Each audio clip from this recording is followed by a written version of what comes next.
What's up, everybody? It's Tyler here, and I'm joined by a great up and coming songwriter in Nashville. I've got Lauren Watkins on here with me. Lauren, it's a pleasure. How's it going? What's going on? I'm good. How are you? Just chilling with the flu, but couldn't be better right now. Well, thank you for having me. Hey, Sick and anytime. sick and everything. Well, you are a songwriter for Big Loud. And the first question I want to ask you right off the bat, what is the writing process like for you? Because I know all different songwriters have different processes and how they formulate what they want to write about and a Mhm. setting where they're writing. Like, do you sit in a dark room and write by yourself, or you call up a few friends? What's that like? Well, as soon as I started writing with other people, I got worse at writing by myself, which I hate that, but it's just kind of how it is. Um, but I would say for me, like 9 out of 10 times it starts with a title.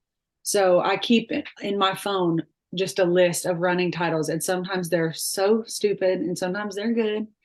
And it could be something that somebody says to me, like randomly in passing, or somebody that I'm dating or whatever it is. And Mhm. it'll do something in my brain where I'm like, write this down. So I just write it down. And so then when I go in to write, whether it is sitting here with my guitar by myself or with people that I like to write with, I pull out my phone and I go through the titles, which I'm not unique for that. A lot of songwriters have this title list. And I just pull it out and look through it. And sometimes I have time to think something out on my own, and it'll strike a chord with me and I'll get somewhere with it. And sometimes it doesn't. But I would say mostly it starts with the title. Sometimes I'll have like a melody in my head, and it will go away so fast if I don't pull out my phone. If I didn't have my phone, I don't know what I would do because I'll pull it out and just sing real quick, like whatever the melody is, into my voice memos, save it, and I'll write like cool melody or like sad melody and just save it. And then when I'm feeling creative, when I'm feeling like in the mood, I'll go back to it and try to get somewhere with something that I've written down in like a weird headspace. So, if you could estimate a number, how many titles do you think you have in your notes? Oh goodness. I mean hundreds. But that's not hundreds of good titles. That's hundreds of strings of words that sometimes are a title, sometimes they're just a random word that I'm hoping could turn into a title. But I mean hundreds. I'll make one long list, and then I'll get sick of seeing the same ones and not being able to do anything with Yeah, them. And I'll start another one, but I don't delete anything. never So delete. no, never delete. Never So, delete. are you a big voice memos person? Like when you write Huge. something, how many voice memos do you have? Because I've had artists on here that have got thousands. I have thousands. Oh I man. do. But I actually, those I do try to delete some. Like if I go back to it and it's like nothing, I'll delete it. But I have a ton, a ton. Because then if I'm like, let's say, I mean, I have so many in there that are just ideas. And then let's say we're writing one day and we finish a song and we try to get a work tape of it. We'll have to do that 100 times sometimes to get it right. Or you'll be in the right and somebody will do something cool. Somebody will sing something cool and you're like, oh, do that again, do that again. And you hold up your phone to them. So a lot. See, we were talking before this started, we were talking about storage on our phones. That Yeah, takes up more storage on my phone than just about anything. I can imagine all the photos I've got from this account posting news and stuff like that. Mm-hmm. I don't have any space left on my phone, my computer. Oh, Just no. start having to delete like cool pictures from trips and stuff. I know. I know. I But know. speaking of songwriting and co-writing with people, do you have a dream co-write that hasn't happened yet? Because I know you've written with a bunch of big names. Oh yeah. Oh, I have a lot of dream co-writes for sure. And it is crazy because a lot of my dream co-writes have already happened, which is so wild. Like when I've been in those rooms, I'm like, what am I doing here? Why do they want to write with me? Like Natalie Hemby, for example, she's like my favorite songwriter of all time. And I've gotten to write with her a couple times. And so that I was like, okay, I can die happy. Nicole Gallion, who is happens to be my publisher, she was a huge dream co-write for me too. And I've done that and I get to work with her. So that's really awesome. So I have already had a few. Cheryl Crow is one of my heroes. I would love to write with her. Um, I have like a few artist heroes that I think we could write a pretty cool song. Hardy's another one. I think he's so awesome. Um, like talk about somebody who knows what they're singing about and means it. Like, oh, I think he's the best. So those are two big dreams. There's a lot more, I'm sure, but those are the two top. Well, now that you mentioned Hardy, I know Hardy's a big Mississippi State guy. And you're an Ole Miss grad, so Yeah. what was that rivalry like for you as a student there, and even now into like your adult life? Well, it's funny because I grew up an Ole Miss fan. Like it runs deep in my blood. Um, and my great grandfathers went to Mississippi State. So my granddad and my dad broke the tradition and went to Ole Miss. So when I grew up, the rivalry was like very strong because I had family on both sides. And, Ole Miss plays Mississippi State every year, Thanksgiving week. So you're always like with your family. And so I always knew that rivalry to be like very, very intense. And it is. But when I got to school, it was funny, like being a student, your rivals in the game, but Mississippi is so connected, I feel like, that Yeah. we ended up being friends with a lot of people from Mississippi State. Like I had crushes on so many guys that went to Mississippi State Well, because now I mean, truly everybody knows everybody in that's the true. whole That's school. something I've noticed in the South, even here in Yeah. Athens. I mean, I'll meet somebody and they're friends with one of my friends, and I had no idea. Oh yeah. Crazy. I know people that in Athens. That's true. It takes I know one person to connect. exactly. All you have to do, my dad always told me growing up, all you have to do is ask somebody where they're from and you will find a million connections. Literally, if you don't know what Oh, to say, just be like, "Where are you from?" I promise you will get somewhere in a conversation. well, out of your time at Ole Miss, do you have a favorite memory that you could think of that you're never gonna forget it? I have so many. I have so many. This is not this isn't really like a specific memory, but like going to the games, as cliche as that sounds, was my favorite. I don't know how much you know about this. You probably do just being in Athens, but the Grove is the tailgate spot. And we had the best time in the Grove. It's like this big field in the middle of campus, and it's wall to wall tents on game days. On a regular day, it's just a pretty grove of trees. But on a game day, it is like tent city, like literally red, white, blue, just and people bring these big spreads of like food and stuff. And then we would always bring like a bunch of alcohol and stuff. Hey, tailgates are the best, but Yeah, and it was I so don't. fun and we would tailgate. But other than that, like I mean, truly I met the best people that I ever am gonna know, I think. Like I had the best girlfriends and we always had like some dingy house that we lived in. Sometimes they were nice, sometimes not so much. And we just had fun. I remember we would have parties and we always had the biggest speaker because one time one of our friends was like, I'm ordering a new speaker for the house. And we were like, okay, great. And it comes in the mail and she thought it was going to be like one of those small little like handheld speakers. Oh And it yeah. was like a giant like karaoke amp. And so from then on, like we were the house with the speaker and like that's what we were known for. So kind of like one of the speakers that people put on their pickup trucks at the tailgate at a country concert. Yes, yes. Like a monitor on stage is like the size of the speaker. That's amazing. Now I don't know. Can you confirm this for me as an Ole Miss former student? Now the Grove. I've Mhm. heard rumors as a fellow SEC student that even if Ole Miss is winning at halftime in a football game, the most of the student section will go to the Grove and not watch the second half. Is that true or not? I would say not true. Not true. Okay. I would say we definitely, the Grove is still popping during the game, but students for the most part, I feel like are in the game. Maybe I'm wrong. Maybe I'm not remembering correctly. I wouldn't be shocked. But I don't know. I mean, if we're winning at halftime, I feel like we're in the game. I'm in the game. If we're winning at halftime, I'm in the game. I know how I was for that Tennessee game when we played them in November. I mean, not one person left that stadium. Oh, yeah. Oh, Even even in the hurricane rain in the third quarter. yeah. Yeah, I just wish Ole Miss would keep the powder blue uniforms in every sport. I know. I love the powder blue too. It's so nice.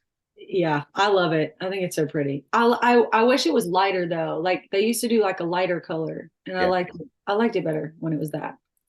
me too. I wish the basketball jerseys were cool. They're kind of boring. Hey, They're just a boring basketball team. They got blown out last night. Georgia. I don't watch basketball very much. I'm like strictly Ole Miss football and baseball. That's all that I pay attention to. I can understand why Ole Miss basketball doesn't have much to cheer for. Neither does Georgia basketball. We suck. We're a baseball school. Yeah. Um, Now, as a rising artist and songwriter in town, you have had the opportunity to play lots of shows throughout the years. How has that experience prepared you for playing bigger shows with big artists and opening and playing bigger venues with large crowds? Yeah, I mean, it's huge how much it's prepared me. I grew up playing shows with my sister. I have three sisters, and my older sister is in music as well. She's a songwriter named Caroline, and we grew up playing shows together. We would play Broadway, which is funny. It's so funny to look back on that now because I was probably 15 or 16, too young to get in after dark. So we'd have to play the day shift. And our parents would come because we couldn't get in at night.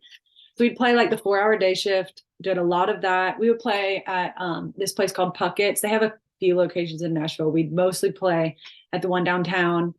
And they'd let my sister do like a featured songwriter show.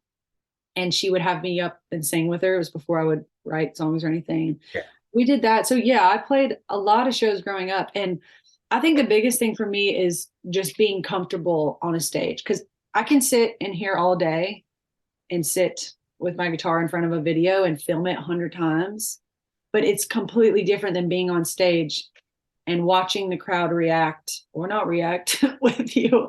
And you have to learn that. And I didn't realize that until I applied it. And I remember me and Karen, we would do like little YouTube videos. We would sing a cover song, put it on YouTube. And I had barely played live when we started doing that. And I have vivid memories of my mom filming us and Caroline being all comfortable and playing guitar. And I'm sitting there like, la, la, la, like stiff as a board, just sitting there because I was so uncomfortable. And my mom would be like, do something, like whether it's like collab or something. And I was just like, it was so forced. And then when we started playing gigs, it got way, I got way better at it. And it's not really something you can, I mean, you could think about different things that you want to do or watch somebody. Like I like to watch other artists live and kind of not mimic, but learn. Yep. And so you can kind of think about it, but you really don't get good at it until you start doing it. And so that has been huge for me. And even now, like when I went to college, I kind of took a long break from it all. So when I got back, I had to really knock the rust off to get back into it. Cause I'm trying to remember the first show I played back. Oh, I remember what it was. It was at this bar in Oxford, called Roosters. It was the first show I had played since I had taken a break from it. And did it on my own with my band. My sister wasn't with me. And I got up there and the first couple songs, I was like, whoa, I don't remember how to do this. And then you get back into it. It's like riding a bike. Uh-oh, I can't hear you.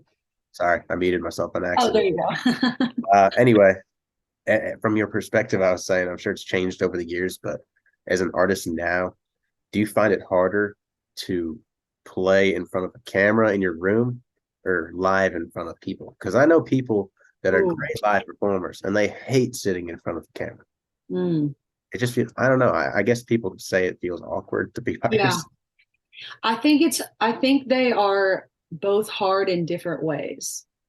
I think that I think there's so many more elements that go into playing live for a crowd because you're not really in your own little world and half of it is connecting. so that is hard in that way. And just moving around and having a good time up there genuinely and not being forced or stiff and awkward.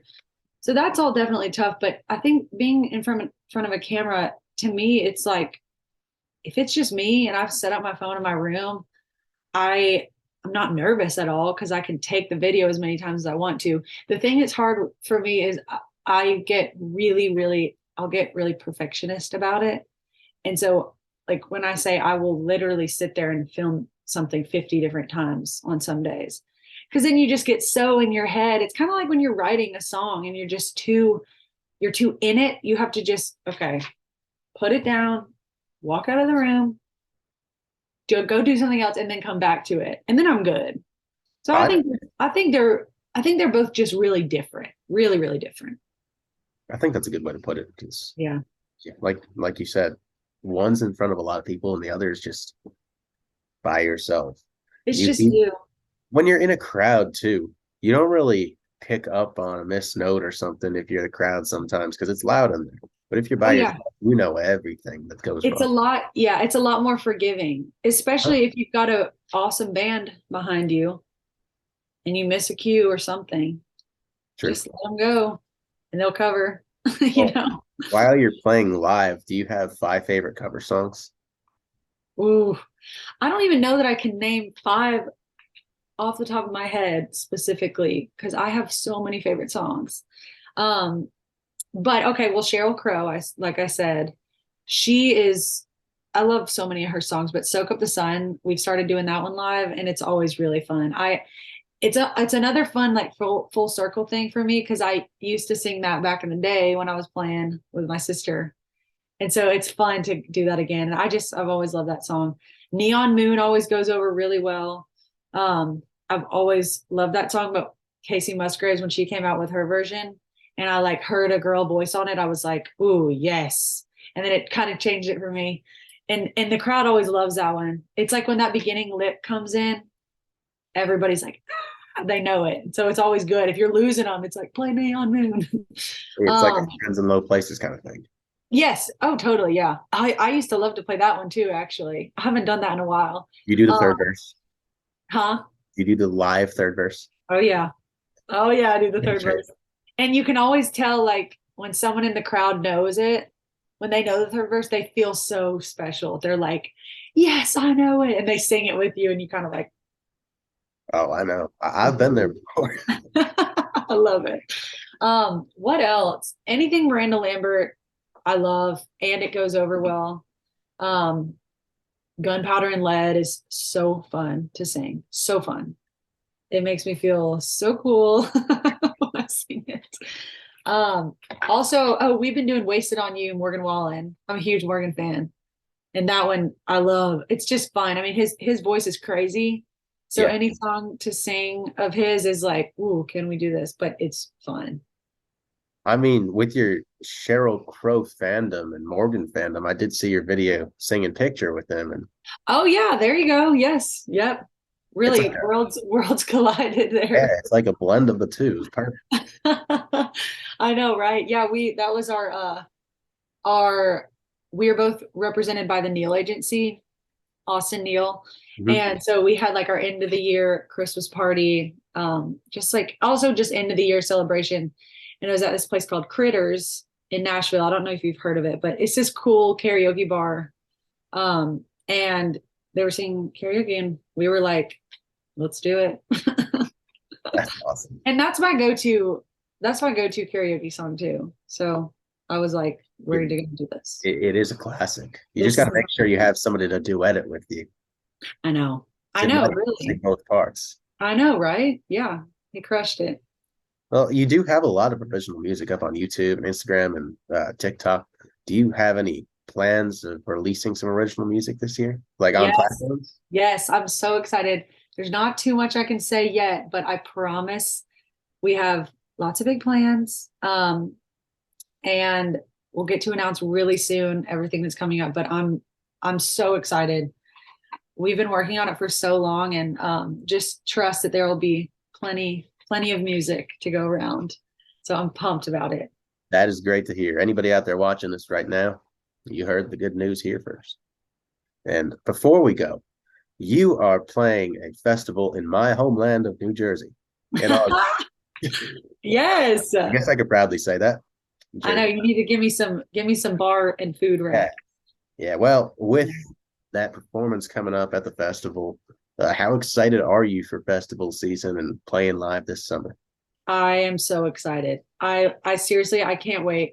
I'm such a summer girl too. Like the winter is so depressing to me sometimes, and that is like my beacon of hope. I just can't wait to get out there.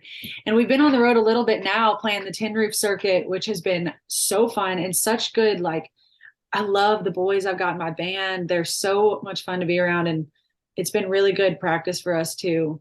Just getting back out there and Tin Roof is always a really fun crowd. So that's getting us ready. And yeah, I can't wait. I've also like I've barely been anywhere outside of the South. Like Or I have not seen a lot of the world. And so a lot of these festivals and just shows in general that I'm doing are they're getting me to a bunch of states I've never been to before. So I'm really excited about that. what's the furthest northern state you've been to and the furthest west? The farthest west, you're gonna laugh. Texas? The farthest west I've been is, oh wait, yeah, I guess Texas. You have been in Texas. I thought you I'm were getting my just geography confused. I'm gonna really embarrass myself. it's okay. But we were in Arkansas this past weekend, in Fayetteville, Arkansas, and I was thinking that was further west, but it's not. Arkansas, Arizona, tomato, tomato. Okay, so the furthest west I've probably been is like Austin, Texas. Isn't Okay. that far west? Yes. It's I've been west of Arkansas. okay, then I can Austin. guarantee that.